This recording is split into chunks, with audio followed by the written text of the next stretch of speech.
Assalamualaikum warahmatullahi wabarakatuh. Perkenalkan, nama saya Dian Nur Hafifah dari kelas 4E. Di sini saya akan membuat video untuk memenuhi tugas ulangan tengah semester filsafat. Langsung saja saya ingin membicarakan tentang pengaruh filsafat pendidikan Islam terhadap praktik pendidikan di madrasah atau pesantren.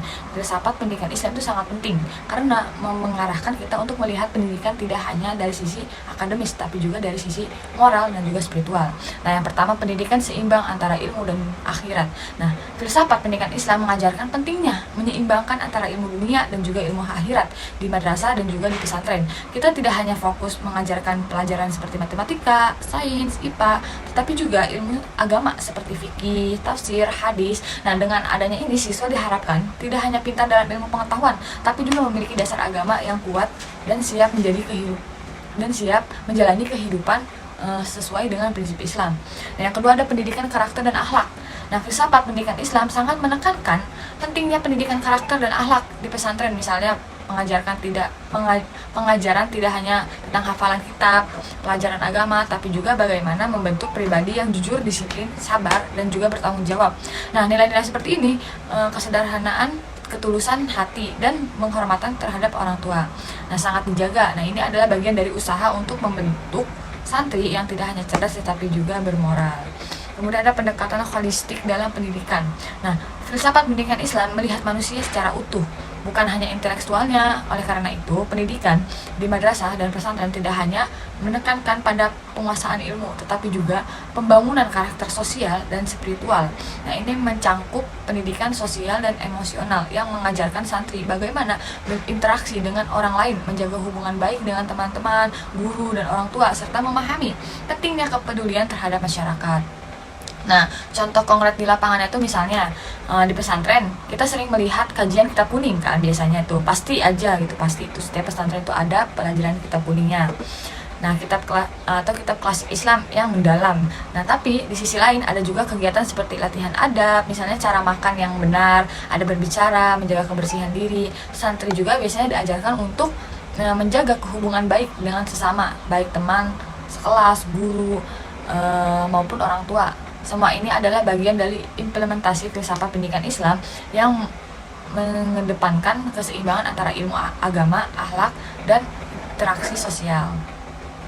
Nah, jadi itu filsafat pendidikan Islam itu sangat mempengaruhi praktek pendidikan di madrasah dan pesantren. Pendidikan di sini itu tidak hanya bertujuan untuk menghasilkan generasi yang cerdas, tetapi juga berakhlak mulia dan mampu menjalani kehidupan sesuai dengan ajaran Islam. Pendidikan yang holistik ini mencakup ilmu pengetahuan, moralitas, dan juga spiritualitas.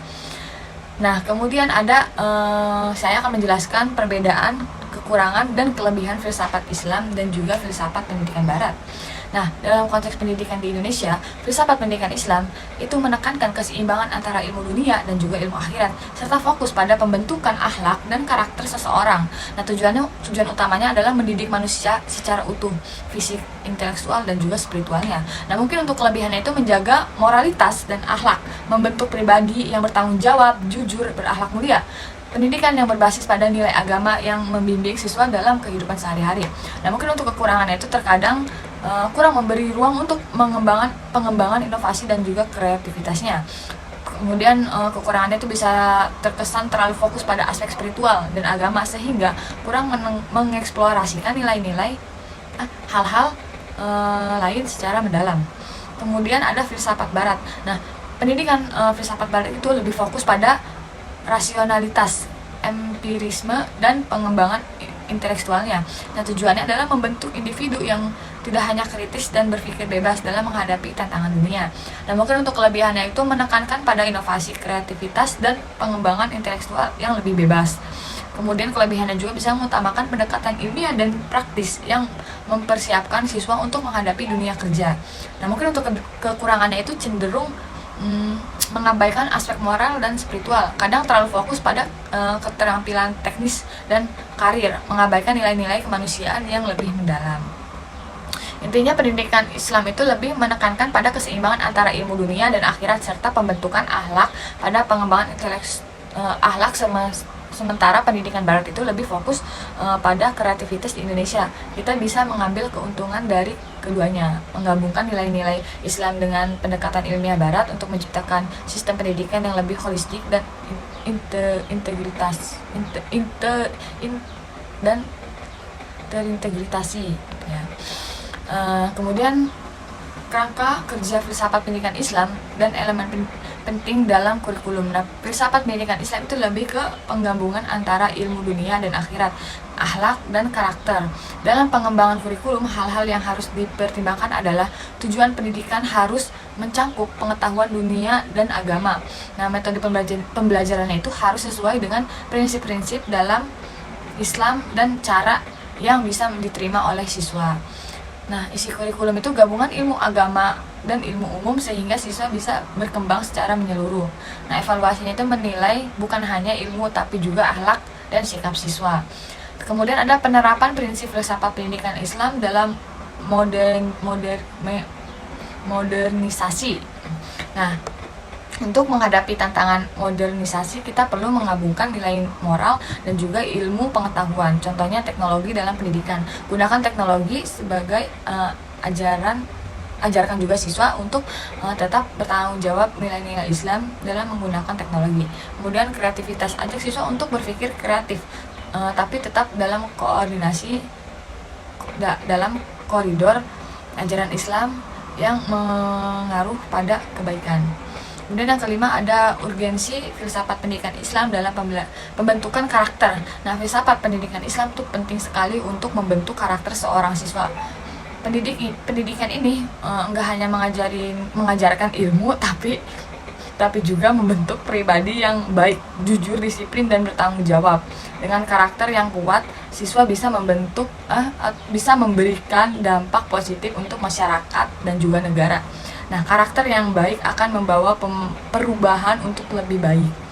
Terus ada pendekatan yang efektif dalam filsafat pendidikan Islam. Nah, ada beberapa pendekatan efektif, antara lain adalah pendekatan holistik, yang artinya pendidikan itu nggak cuma soal ilmu pengetahuan, tapi juga soal membentuk karakter dan akhlak seseorang. Kemudian ada pendekatan intelektual, menyesuaikan pendidikan dengan zaman sekarang tanpa mengurangi nilai-nilai Islam. Kedua pendekatan ini membantu agar pendidikan lebih relevan dan lengkap. Kemudian ada rancangan program pendidikan yang mengintegrasikan hakikat manusia dan pendidikan Islam. Program pendidikan yang baik harus ada komponen-komponen seperti pengajaran ilmu agama dan dunia secara seimbang, pendidikan akhlak yang menjadi bagian dari kurikulum utama, pendidikan sosial untuk mengajarkan cara berinteraksi dengan orang lain, terus metode pembelajaran yang interaktif, misalnya diskusi untuk kegiatan bersama.